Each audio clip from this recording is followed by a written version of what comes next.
Hace más de 5 años se dedica al análisis de datos a partir del social listening y el uso de herramientas de Big Data. Actualmente se desempeña como Project Manager y coordinadora de equipos en reputación digital. Recibimos a Natalia con su conferencia Gestión de Gobiernos Inteligentes basados en Big Data. Bienvenida. Buenas tardes. ¿Ahí se escucha bien? Bueno, perfecto. Bueno, como bien decían, yo voy a hablar, ayer nuestro director José Norte habló del uso de la Big Data para la comunicación política, principalmente en campaña, junto con Federico Cruz presentaron el caso de el triunfo del actual presidente en Costa Rica, y yo hoy los invito a hablar del uso de Big Data para la gestión y la comunicación de gobiernos inteligentes. Pero antes de empezar, los quiero invitar a que hagamos juntos, durante esta conferencia, una dinámica. ¿Tienen Twitter? ¿Quiénes tienen Twitter? Necesito más que tengan Twitter. No. Bueno, los que tengan Twitter, yo les voy a invitar que a lo largo de estos 30 minutos de conferencia, tuiteen con este hashtag. Nosotros ya corroboramos que sea un hashtag que no está siendo utilizado y la idea es poder hacer en tiempo real un monitoreo de este hashtag que lo vamos a ver al final de la conferencia. A ese monitoreo, por supuesto, lo vamos a hacer como una competencia, así que pónganse las pilas, los más activos van a tener un premio. Bueno, ahora sí, vamos a la conferencia que nos compete. Algunas de las principales preguntas que nos hacen es: ¿podemos saber qué dice, piensa y siente la gente respecto a la gestión pública? ¿Podemos predecir el comportamiento de los votantes? ¿Podemos diseñar mejores políticas públicas con el uso de Big Data? ¿Ustedes cuál creen que es la respuesta a esto? ¿Sí o no? Sí. ¿Y cómo creen que lo hacemos? ¿Cómo? ¿Cuál es la clave para hacerlo? Análisis de datos. ¿Qué más? Análisis de contenidos, perfecto. Todo esto se resume en una palabra clave para nosotros y es saber escuchar. ¿Por qué? Porque la realidad es que hoy en día, muchos de los conferencistas de acá ya lo han hablado, la data está, la gente habla en la calle, la gente habla en las redes sociales, la gente habla en los medios de comunicación digitales, más allá de que se les pueda preguntar a través de encuestas y también hablen, pero la gente habla, la data está, lo único que hay que saber es escuchar estos datos, escucharlos de una manera eficiente. Entonces nosotros lo que hacemos para escuchar esta data, ¿cómo lo hacemos? Hacemos uso de Big Data. Hacemos una extracción de todos estos datos de las redes sociales, datos públicos por supuesto, hacemos un almacenamiento y un procesamiento con herramientas de inteligencia artificial y de data science para poder predecir y para poder saber qué es lo que la gente, qué es lo que la gente dice, qué es lo que la gente hace, qué es lo que la gente piensa acerca de la gestión pública y quizás de otros temas que no tenemos en agenda, pero sabiendo escucharlos surgen y nosotros los podemos predecir. Bueno, acá hay un ejemplo, de cómo a través de este procesamiento de datos nosotros podemos detectar subtemas, es decir, qué es lo que la gente está hablando. Nosotros no le preguntamos, es decir, nosotros no le ponemos un sesgo a estos datos, sino que los escuchamos. Bueno, para poder ejemplificar el uso de la Big Data en la gestión pública, nosotros les traigo dos casos de Argentina.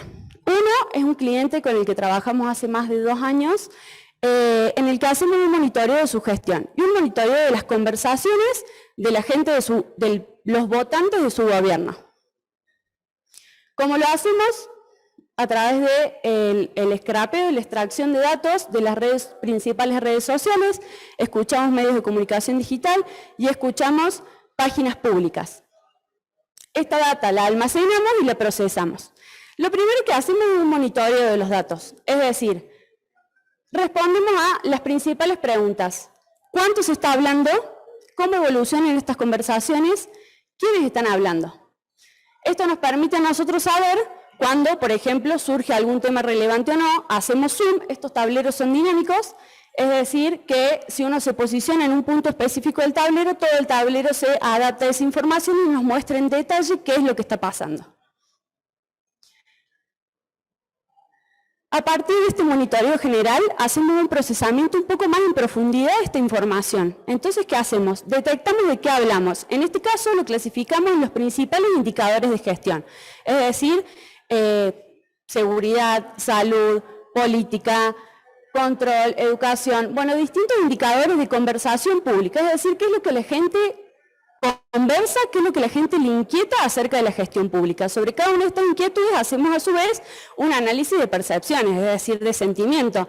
Bueno, de este indicador de gestión están hablando de manera positiva, negativa o neutra. Y cómo evoluciona a su vez esta percepción de los usuarios. Porque obviamente que van pasando cosas a lo largo de la gestión, no siempre se va a mantener este sentimiento sobre una determinada inquietud y esto nos permite tener tendencias.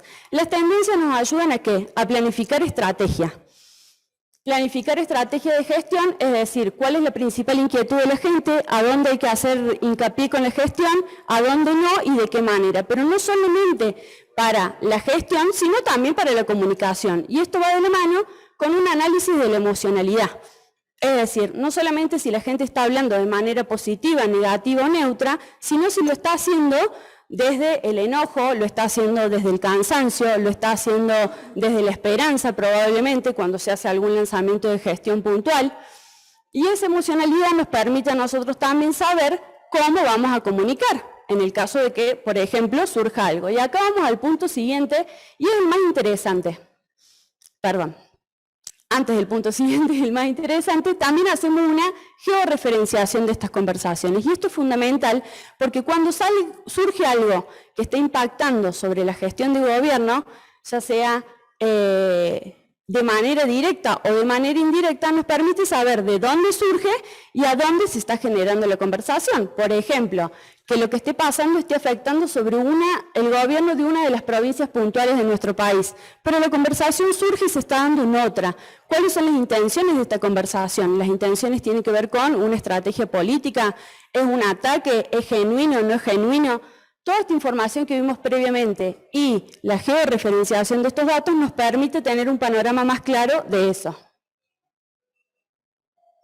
Y por otro lado, el sistema de alertas. El sistema de alertas es una de las cosas que más llama la atención de lo que nosotros hacemos, porque teniendo un seguimiento y un monitoreo permanente de estas conversaciones, nosotros podemos detectar cuando se da un pico grande de esto. Quiere decir que surgió algo.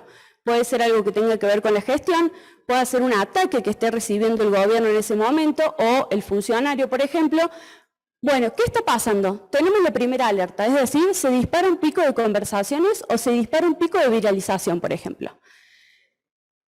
Lo más importante acá es hacer un primer monitoreo inmediato de esta alerta para saber si realmente vale la pena invertir recursos en hacer algo al respecto. ¿Esta alerta que se generó se va a sostener en el tiempo? ¿Esta alerta que se generó está generando la repercusión que se espera o no? Y acá es donde entra en juego la dinámica entre la viralización y la cantidad de menciones. En el gráfico amarillo de arriba están los picos de viralización. Primero se puede ver que coincide un primer pico tanto en viralización como en volumen de conversaciones. Es decir, se dispara un tema y este coincide con el volumen de conversaciones, es decir, con la repercusión que generó en los usuarios. Pero después hubo un intento de un segundo lanzamiento del tema, o del ataque, si se quiere, con un pico de viralización que no generó la repercusión esperada. No se sostuvo en el tiempo. Entonces ahí esto nos permite, digamos, en el tiempo inmediato, todos los gobiernos en general tienen una especie de comité de crisis, esto nos permite en lo inmediato determinar si conviene o no conviene hacer algo y qué. Otra vez, esto va de la mano de la emocionalidad. Cuando nosotros tenemos un análisis de emociones previo, sabemos el estado de ánimo de la gente, es decir, del votante. ¿Qué está sintiendo la gente? Y eso nos va a permitir, ante una alerta, saber cómo responder desde el punto de vista de la comunicación o si conviene o no responder, ¿cierto? Y después otro punto, no menos importante, y que es una realidad, nosotros decimos que la gente se expresa a través de las redes sociales, pero también pasa que en las redes sociales, en los medios de comunicación, hay noticias falsas, hay fake news, hay trolls, hay usuarios falsos, eso es una realidad. Bueno, la Big Data nos permite también detectar cuando una noticia ha sido disparada pero no está generando repercusión, cuando una noticia es falsa y cuando los usuarios que están tratando de promoverla también es falsa. ¿Cómo? Tenemos distintas formas de hacer esto. Una es tratar de seguir patrones de estos usuarios, la cantidad de seguidores, de seguidos, la actividad de estos usuarios, si vienen participando o comentando acerca de la gestión o de repente aparecieron de la nada, son usuarios nuevos y han empezado a atacar. También lo podemos determinar a través de clusters, que es el gráfico que veíamos al principio. A ver.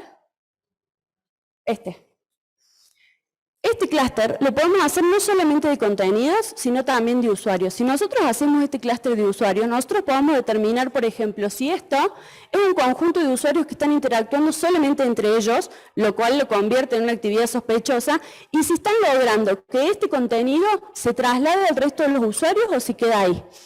Todo este tipo de análisis utilizando la Big Data a nosotros nos permite determinar eso. ¿Es real o no es real el ataque que se está recibiendo o lo que se está viralizando? Y a partir de ahí, ¿cómo podemos actuar tanto desde la gestión como desde la comunicación?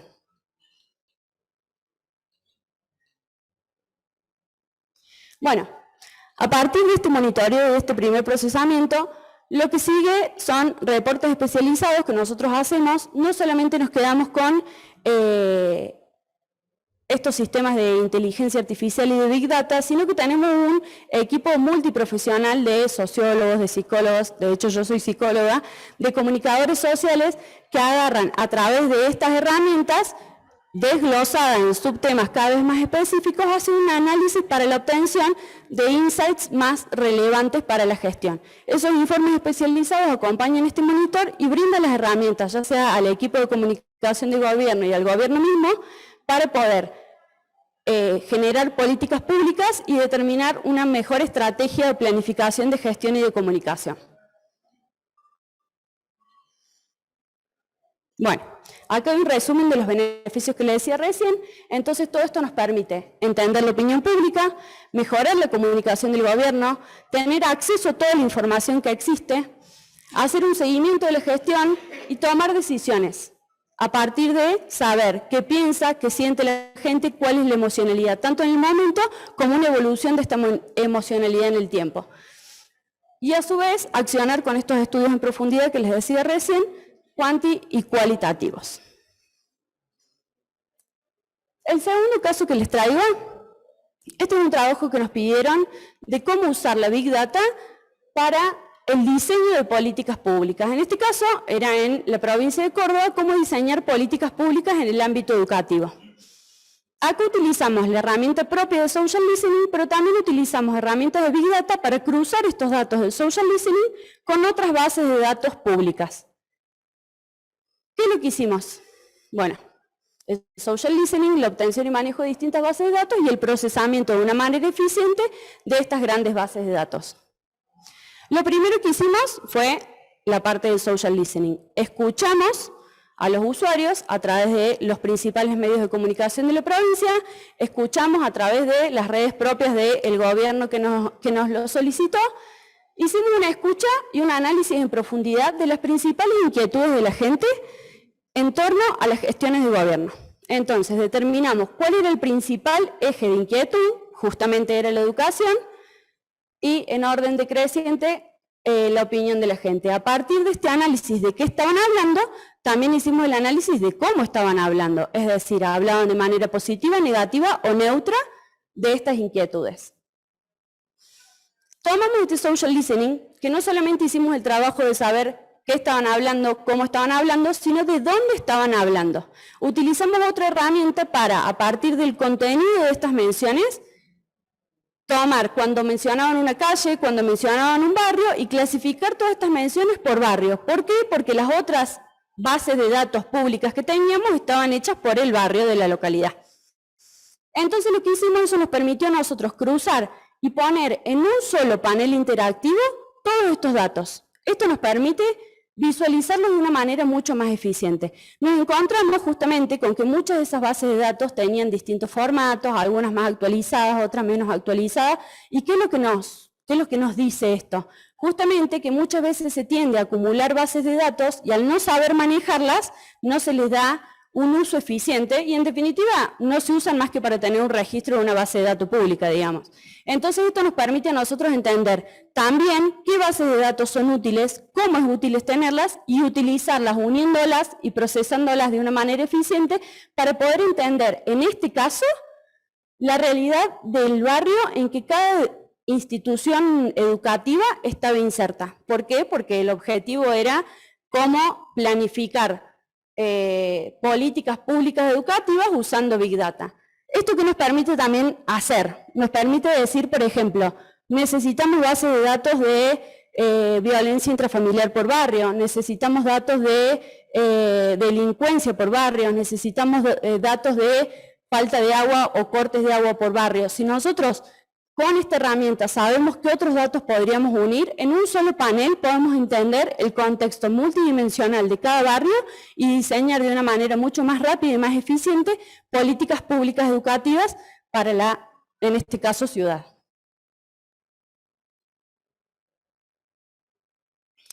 Eso es lo que les explicaba recién. Ay, perdón, se los dejo por si le quieren sacar una foto. De todas formas, después vamos a tener a disposición la presentación.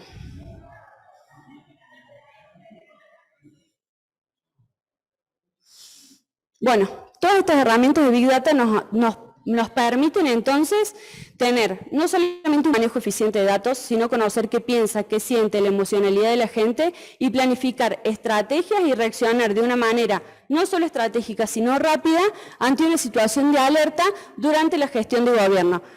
Justamente recién, ayer nos comentaba que no es lo mismo la comunicación en campaña de la que hablábamos ayer de la comunicación durante la gestión, pero que van de la mano. Esto nos permite prepararnos para una comunicación de campaña cuando venga la próxima, pero también nos permite saber qué comunicar y cómo comunicar y qué hacer durante la gestión. Creo que fue muy rápido. Bueno, ¿cómo vamos con el panel interactivo? A ver el refresh. ¿Han tuiteado o no han tuiteado? 15 tweets, perfecto.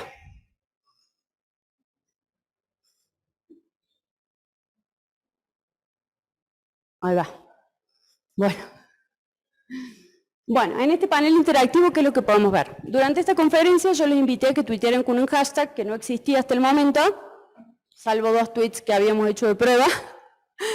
El hashtag Big Data Cumbre CP era el hashtag con el que yo los invité a tuitear. Si quieren pueden seguir haciéndolo y vamos viendo cómo se va actualizando el dashboard, no hay ningún problema. La idea de este tablero es, como yo les decía, poder mostrar en tiempo real lo que la gente está conversando. Esta data se puede extraer a través de keywords, a través de cuentas específicas, depende de la red social, es la forma en la que se pueden extraer los datos y la frecuencia, por supuesto, cada red social tiene una dinámica un poco distinta. Bueno, acá lo que teníamos, primero era la evolución, podemos subir un poquito, perdón. Primero la evolución, obviamente empezó acá la conferencia y hubo un pico porque empezaron a tuitear, no tanto para mi gusto, pero empezaron a tuitear.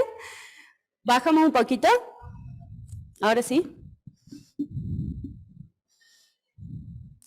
Armamos con algunas visualizaciones rápidas que se vean. Bueno, acá lo que podemos saber es quiénes estuvieron tuiteando y qué viralización tienen.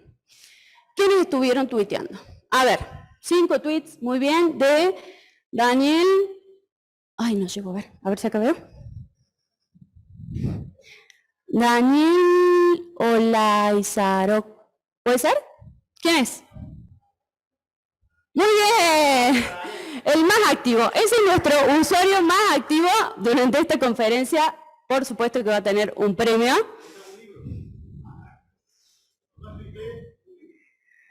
Después sí, Carolina CTC94. Muy bien, se prendieron a la dinámica.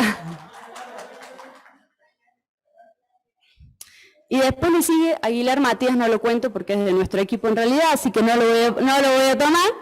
Y ITR Periodista. ¿Quién será? No sé. ETR Periodista, no importa. Ahora vamos a los más influyentes. Los más influyentes, y esto es lo interesante, no depende necesariamente de la cantidad de tweets que haya hecho, sino principalmente de la cantidad de seguidores. ¿Por qué? Porque Muy bien. A ver. 31 tweets. Sigue Daniel primero, Carolina segunda. Seguimos igual en los que más han tuiteado. Bueno, Daniel es también el usuario más influyente. ¿Cómo se mide la viralización? A través de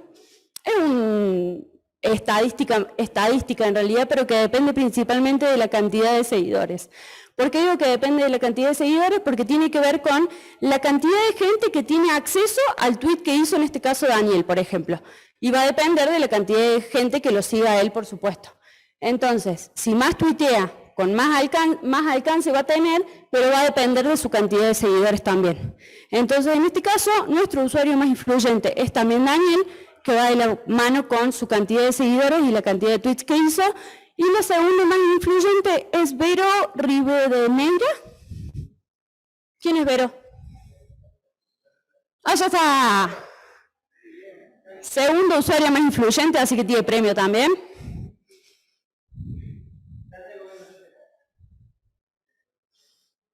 Excelente. Acá me gustaría mostrarles lo que les decía recién de que el panel es dinámico. Si querés, posiciónate en el primer usuario con más menciones, José, y vamos a ver cuáles fueron los tweets de Daniel. Bajamos y acá podemos ver, se adapta el panel y vemos cuáles fueron los tweets específicos de este autor. Si acá tuviéramos más visualizaciones, por ejemplo, con análisis de emocionalidad, con análisis de sentimiento, ahora lo hicimos bien simple, pero si tuviéramos más gráficos, el tablero sería igual de dinámico. Si tenemos, por ejemplo, un pico de percepciones negativas y nos posicionamos sobre ese pico, vemos qué es lo que está generando percepciones negativas, en torno a qué tema, en torno a quién. Lo mismo con las positivas y lo mismo con la emocionalidad. ¿Qué está despertando enojo en la gente? ¿Qué está despertando cansancio en la gente? ¿Qué está despertando tristeza, miedo? Ayer en el análisis de José veíamos cómo la emocionalidad en Ecuador, la tendencia de emocionalidad disminuía el enojo, pero subía la incertidumbre. Probablemente si hoy hacemos una actualización y después del acuerdo de ayer haya cambiado, espero, y haya algún pico de esperanza, pero hasta ayer por la mañana la tendencia de emocionalidad nos mostraba una tristeza y un miedo e incertidumbre ante la situación creciente. Y eso es lo que nos permite ver en tiempo real este tipo de paneles interactivos. Muy bien.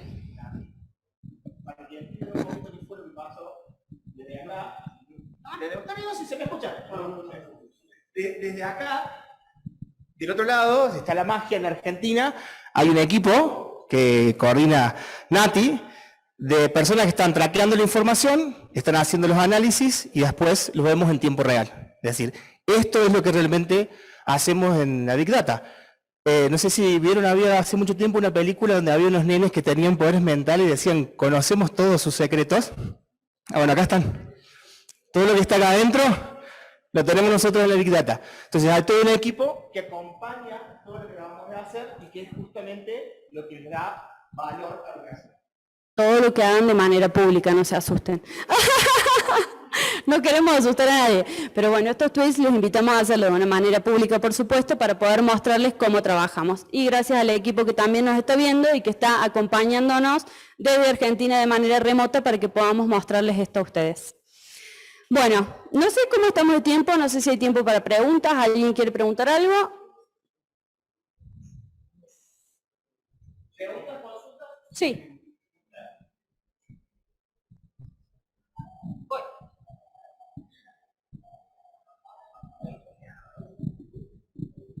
Muchas gracias. En primer lugar, mi felicitación, interesante conferencia.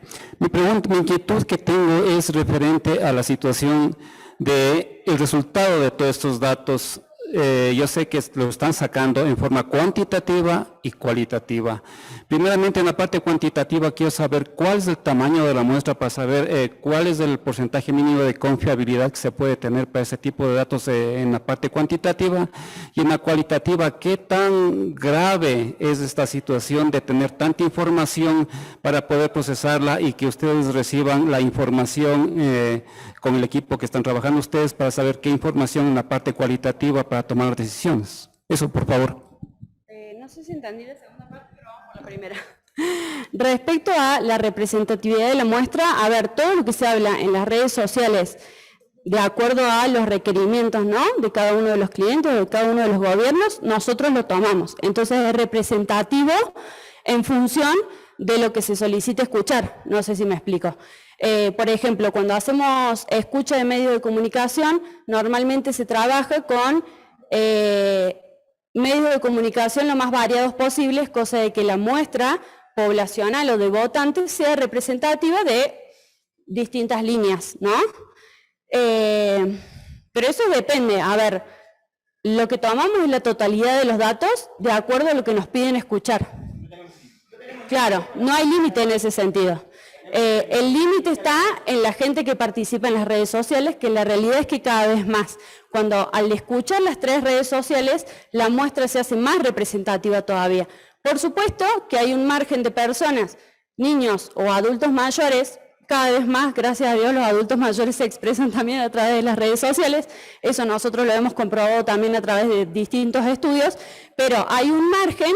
Pasa lo mismo con las encuestas u otros tipos de extracción de datos. Siempre hay un margen o determinado público que puede quedar por fuera, pero de los que usan las redes sociales no tenemos límite de escucha. Tampoco tenemos límite con el análisis, tenemos un equipo de 25 personas disponibles para hacer toda la parte cualitativa y asegurarnos que los datos que realmente se están analizando sean influyentes respecto al tema en el que lo usaban.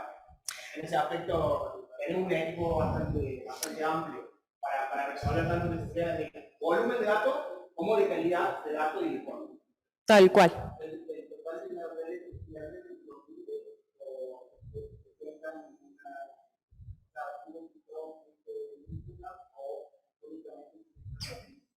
De las posibilidades de escuchar redes sociales, todas, LinkedIn, TikTok, Facebook, Instagram, Twitter, y eso depende también de los requerimientos o el pedido específico. En ese sentido tenemos la posibilidad de adaptarnos y adaptar lo que ofrecemos, tanto el monitor como los reportes especializados, a los requerimientos o las necesidades de cada cliente.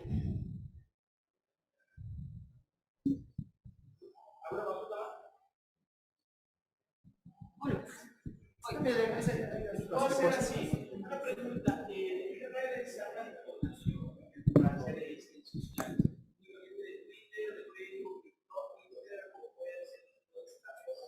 Es un poco lo consultado de la gente, cuando trabajar con todas las redes que están juntas, va a depender un poco de la necesidad del cliente y de no tener todo. De hecho, podemos hacer comparativas de conversaciones en las distintas redes sociales sobre un mismo eje, porque el público es distinto en general en las redes sociales, entonces eso nos permite a nosotros segmentar un poco más también el público y la escucha, entenderla de una manera distinta. Pero como le comentaba recién, eso de acuerdo a las preguntas de investigación o la inquietud y necesidad que nos plantee el cliente, vamos adaptando la investigación.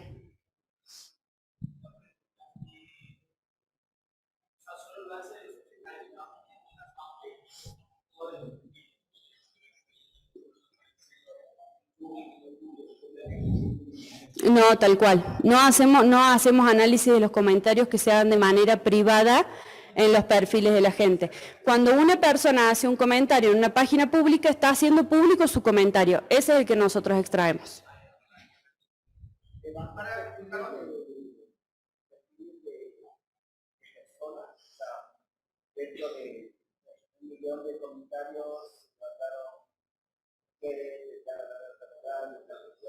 Sí, también se lo puede hacer, sociodemográfico, digamos, sí. Sí.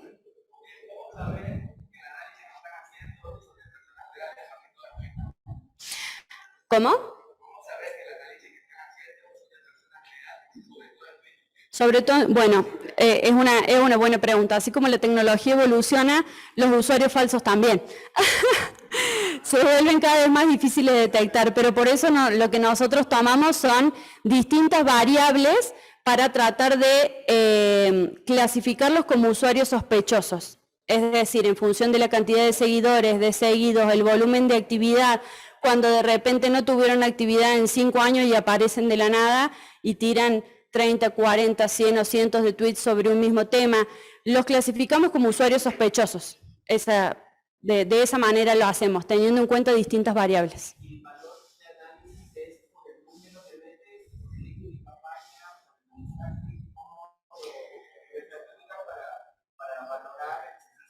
Para valorar el servicio de acuerdo a la cantidad de cuentas o palabras claves, de acuerdo a la frecuencia, de acuerdo a la frecuencia de la extracción de datos y también qué es lo que requieran, si es un monitor, si es un reporte especializado. Hay distintas, al nosotros tratar de trabajar adaptando nuestros servicios a las necesidades de cada cliente, hay muchas variables que entran en juego, pero eso se lo habla de manera personalizada con cada uno. No hay problema. Para cerrar, los invitamos a Perdón. seguimos con las consultas, las preguntas a las 4 en Y- el Ahí va. Santa Fe. Ah, Así lo liberamos. la presentación. Gracias por el tiempo. Bueno. Muchas gracias. Muchísimas gracias a Natalia y al equipo de Reputación Digital.